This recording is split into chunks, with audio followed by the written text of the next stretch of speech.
नमस्कार दोस्तों। टुकड़े टुकड़े गैंग देश में बेइज्जती करा रहा है और देश के बाहर करा रहा है। वो वसूली कर रहा है, ठेके पट्टों में कमीशन खोरी चल रही है और अपने चहेतों को ठेके देने के लिए कुछ भी हो रहा है। हालात ये हैं, टिकट तक बेचे जा रहे हैं और हर वो धंधा चल रहा है जिसे गुनाह कहा जाएगा। टुकड़े टुकड़े गैंग के परिवार के लोग तो विदेशों में ऐश करते हैं, पढ़ते हैं और आकर के सीधे नेता बन जाते हैं। आप धर्मयुद्ध के लिए लड़ते हैं, गोडसे बन जाते हैं और फिर आप या तो शहीद हो जाते हैं या सावरकर के चरणों में पड़ जाते हैं। जी हां, यही होता है। मैं चर्चा शुरू करता हूं कि 2013 की बात है, 12-13 अमित शाह को प्रभारी जनरल सेक्रेटरी बनाया जाता है उत्तर प्रदेश में और संयोग प्रयोग सब कुछ होता है। नतीजतन मुजफ्फरनगर में एक दंगा होता है और उस सांप्रदायिक दंगे को ऐसा रूप दिया जाता है कि वो आगे चल के समाजवादी पार्टी की सरकार के लिए एक संकट खड़ा हो जाता है, उसकी छवि को खराब करता है। यह काम टुकड़े टुकड़े गैंग ने किया था। इसके बाद अभी हाल में आप देखिए, ये भी संयोग है या प्रयोग है। मुंबई में बाबा सिद्दीकी की हत्या होती है। हत्या करने वाले 3 हत्यारे बहराइच के होते हैं और बहराइच में उसी वक्त में एक सांप्रदायिक दंगा कराया जाता है और उसमें राम गोपाल मिश्रा जैसे एक गरीब घर का उस लड़के को उन्मादी बना करके उससे ऐसी हरकत कराई जाती है और फिर न जाने कौन उसे गोली मार देता है। क्योंकि गोली मारने के संदर्भ में जो एक वीडियो मिला है, उस वीडियो से यह प्रतीत होता है कि उसी तरफ से वीडियो गोली चली है जिस तरफ हिंदूवादी थे, यानी अपने ही लोग मारने वाले थे। जो आरोप लगाए जा रहे हैं सरफराज और दूसरे लोगों पे, उनकी असल में कहानी ही दूसरी। अब पता नहीं किसने मारा, लेकिन अभी तक जो दिख रहा है तो ये किस्सा है। उसके बाद में एक उन्माद पैदा किया गया, दंगे फसाद में झोंक दिया गया। यहां दंगे फसाद में झोंका गया और इसका प्रचार कहां किया जा रहा है। ऐसा ही दंगा फसाद कराने की कोशिश की गई झारखंड में, वो सफल नहीं हो सका। तो अब वहां पर प्रचार किया जा रहा है कि ये तुम्हारे घर में घुस आएंगे, तुम्हारे जल जमीन जंगल को छीन लेंगे और न जाने क्या कर देंगे।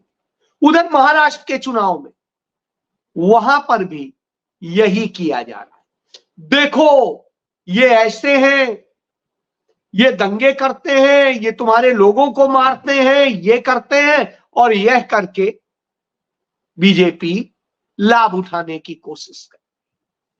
चुनाव जीतने का यह फार्मूला है इनका और यह फार्मूला इस्तेमाल करते हैं। तो स्वाभाविक सी बात है कि सवाल तो उठेंगे और चुनाव के पहले लगातार आप देखिए इनके लोग क्या कहते आए। जो अजय सिंह बिष्ट और आदित्यनाथ है, उसने कहा कटोगे बटोगे तो कटोगे। नरेंद्र मोदी ने कहा बटे तो सब ये हो जाएगा।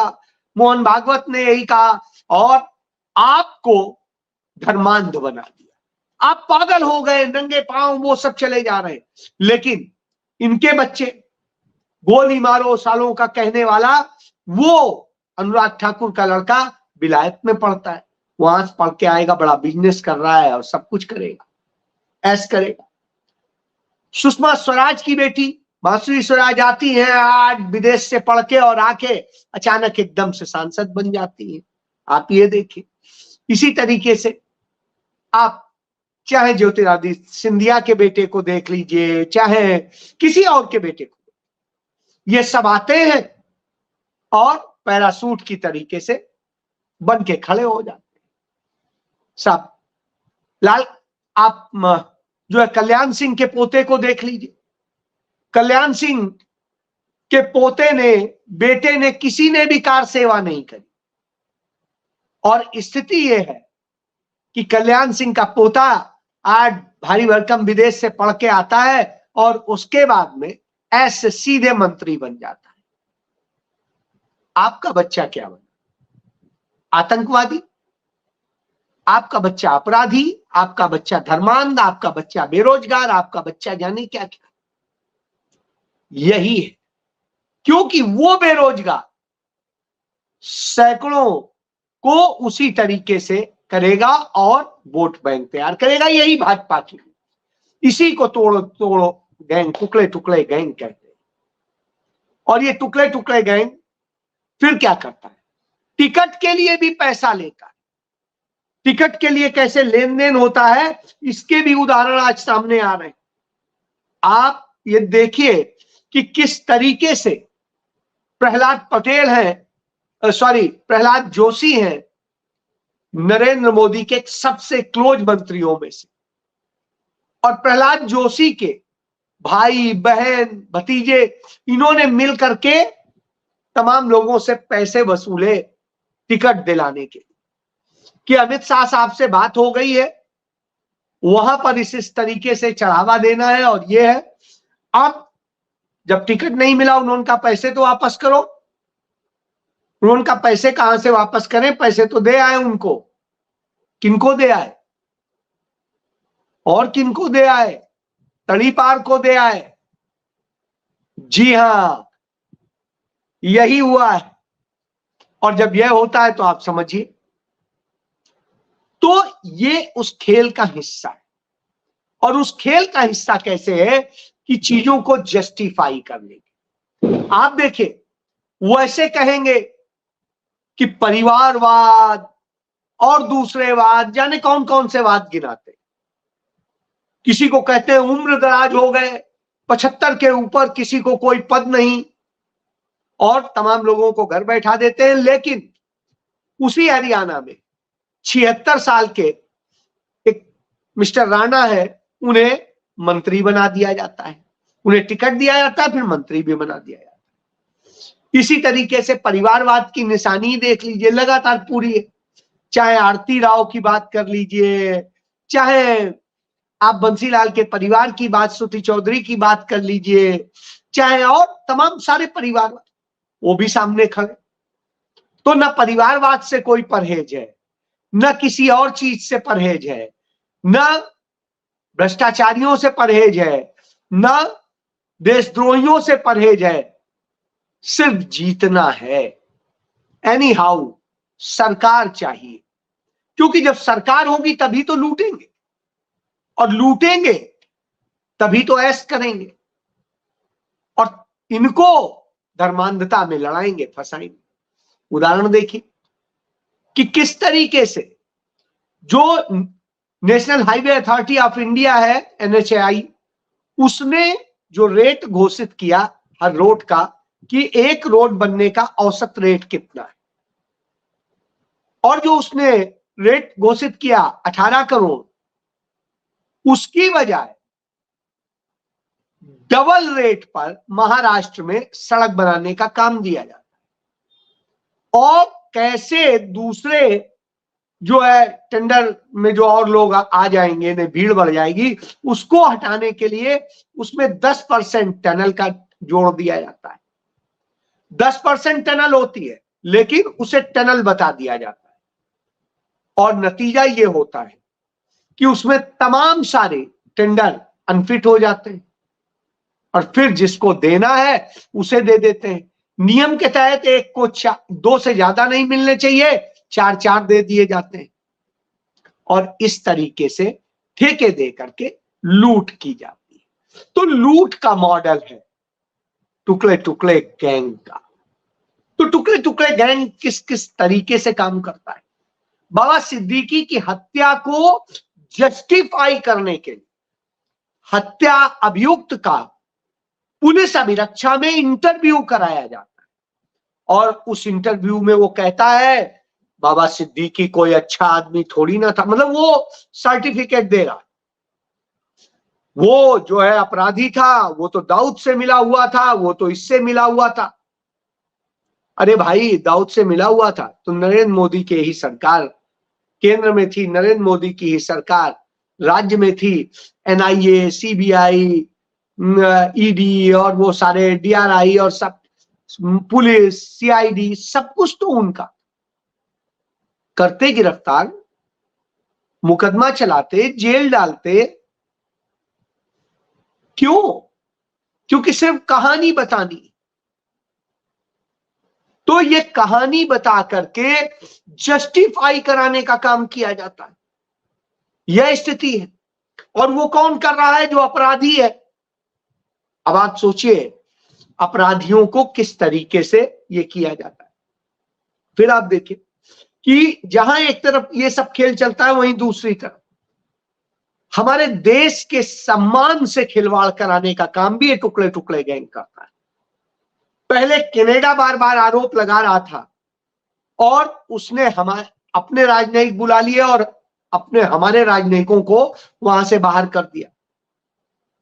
स्थिति ये हुई कि कनाडा से, जिससे हमारे सबसे अच्छे संबंध हुआ करते थे, उसने किस तरीके से उन मुद्दों को लेकर के सरकार को घेर के रखा हुआ। मोदी सरकार की आज थू-थू हो रही, पूरे भारत के इतिहास में कभी इस तरह से नहीं हुआ था, वह स्थिति कर दी है।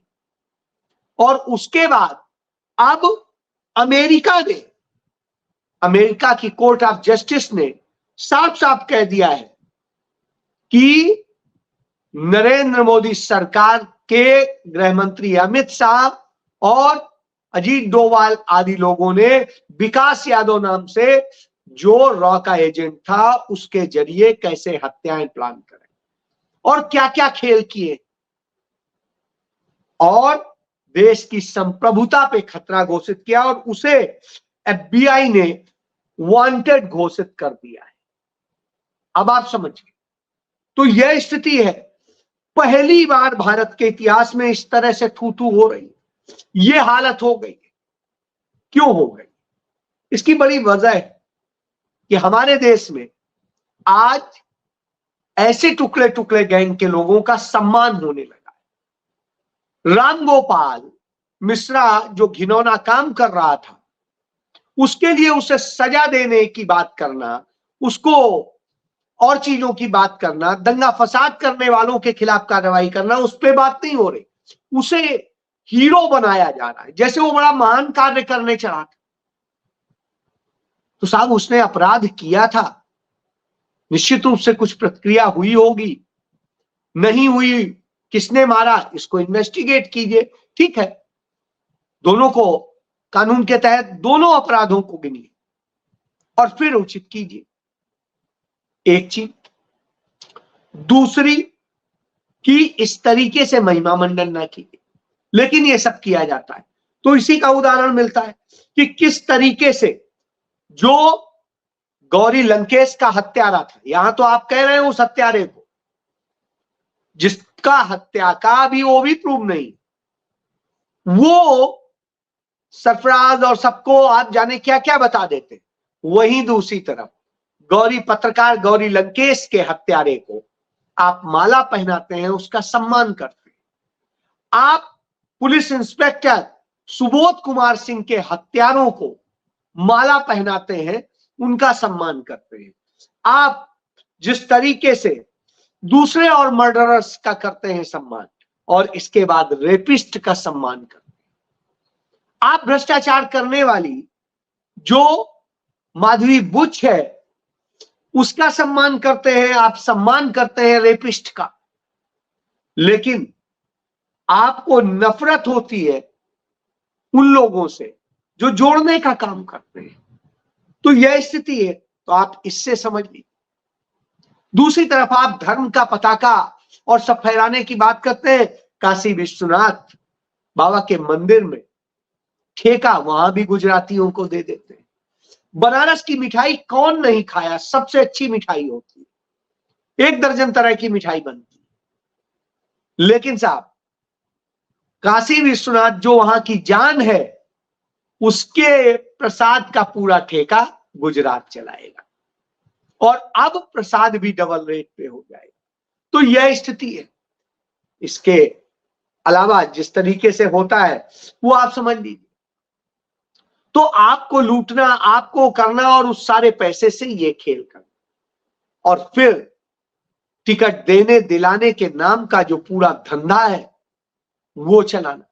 यानी टिकट का भी हम आपसे पैसा लेंगे, आपसे वो वसूली करेंगे और सब करेंगे, और इसके बाद आपके समाज में भी टुकड़े टुकड़े करेंगे। उसका काम शुरू हो गया जब हरियाणा की सरकार बनी और सरकार बनने के बाद कैबिनेट की पहली बैठक में पास कर दिया गया कि दलितों का, अनुसूचित जात जनजात का जो आरक्षण है, उस आरक्षण के भीतर आरक्षण का वर्गीकरण कर दिया गया। अब आप समझिए, इस तरह से छोटे छोटे से पॉकेट्स के टुकड़े बना दिए, आपस में लड़ा दो, दलितों को ये कर दो।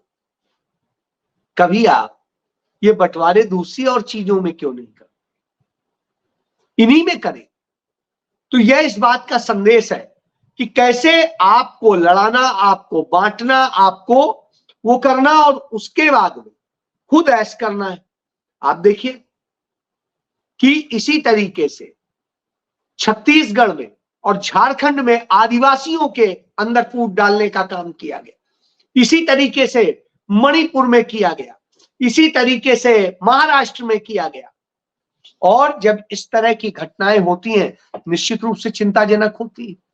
प्रधानमंत्री हर सप्ताह दुनिया के किसी एक देश में घूमने चले जाते, अब फिर रसिया जाने वाले, लेकिन हिंदुस्तान के भीतर मणिपुर में जाने की हिम्मत नहीं करते। उस मणिपुर में जो मणिपुर लगातार 1.5 साल से जल रहा है, जहां यह स्थिति है रोज बरोज कुछ न कुछ हत्याएं हो रही हैं, कहीं रेप हो रहा है, कहीं लोगों को उठाया जा रहा है और न जाने क्या। इसके बावजूद उसको हल करने की वो नहीं है। वहां के मुख्यमंत्री चंडीगढ़ आते हैं, एंजॉय करते हैं 2 दिन और फिर चले जाते हैं। यह उन्हें फिक्र नहीं कि उनके राज्य में क्या हो रहा है, उन्हें चिंता ही नहीं। होने दीजिए, हमारा तो ऐसे चल रहा है। यह दशा है। जब यह दशा हो तो निश्चित रूप से सवाल उठना चाहिए। यही दशा हमें देखने को मिलती। तो एक समय था, श्रीमती इंदिरा गांधी जैसी प्रधानमंत्री होती थी, कोई समस्या होती थी एक कड़ा फैसला लेती थी, सख्त फैसले लिए, अपनी जान तक देना उन्होंने गंवाना समझा, लेकिन देश को टुकड़े नहीं होने दिया, पंजाब को टूटने नहीं दिया, सिक्किम को अमेरिका और चीन के मुंह में हाथ डाल के निकाल के भारत का हिस्सा बना दिया। वो श्रीमती गांधी थी, वो श्रीमती गांधी थी जिन्होंने एक झटके में प्रिवी पर्स खत्म किया, एक झटके में अमेरिका को बैक फुट पर ला करके खड़ा कर दिया, पाकिस्तान के 2 टुकड़े कर दिए और न जाने क्या क्या। 14 बैंकों को पूंजीपतियों से छीना और राष्ट्रीयकरण कर दिया। तो यह हिम्मत होती है। लेकिन अडानी अंबानी के गुलामों से आप क्या उम्मीद करेंगे, टुकड़े टुकड़े गैंग से आप क्या उम्मीद करेंगे? वो तो सिर्फ टुकड़े टुकड़े कर सकते और वही कर रहे हैं। समाज में, देश में, देश के भीतर, आपके घरों में, हर जगह तो नरेंद्र मोदी ने टुकड़े टुकड़े ही किया। यही तो उनका गुजरात मॉडल है और इसी के बूते उनकी सत्ता चलती है। आप इसका सबसे सुलभ शिकार, तो आप शिकार होइए, आप धर्म युद्ध लड़िए, लेकिन आप यह जवाब नहीं दे सकेंगे कि कभी भी वाल्मीकि का जुलूस निकलता है उस पे तो नहीं हमला होता है, कभी भी अंबेडकर जी का निकलता है तो उस पे तो हमला नहीं होता है। आए दिन सिख धर्म के लोगों के जुलूस निकलते हैं उस पर तो गुरुपर्व के उस पर तो हमला नहीं होता है। ईसाइयों के जुलूस निकलते हैं, उस पर भी हमला नहीं होता है। बौद्धियों के निकलते हैं, उस पर भी हमला नहीं होता है। सिर्फ हिंदुओं का ही क्यों? क्योंकि हिंदुओं के ये जो जुलूस निकलते हैं उनमें रामधुन नहीं बजती है, उनमें गालियां दी जाती हैं दूसरे धर्म के लोगों, उनमें हमले किए जाते हैं, पथराव किए जाते हैं दूसरे धर्म के धर्म स्थलों पे, उनकी बस्तियों। इसलिए ये सारी घटनाएं और ये जानबूझ के कराई जाती। नहीं तो यदि हिंदू धर्म को पढ़ लीजिएगा, जिसे आप हिंदू धर्म कहते, उसके जो वास्तविक धर्म ग्रंथ है उन्हें पढ़ लीजिए, कहीं इस तरह के जुलूस निकालने का ना तो कोई प्रावधान है, ना ही कोई व्यवस्था है। वहां पूजन, हवन, प्रकट पूजा यही है। यानी आप खुद धर्म का नाश कर रहे हैं और फिर शिकार हो रहे हैं अडानी अंबानी जैसे लोगों का, अमित शाह जैसे लोगों का, और टुकड़े टुकड़े हो रहे हैं। जय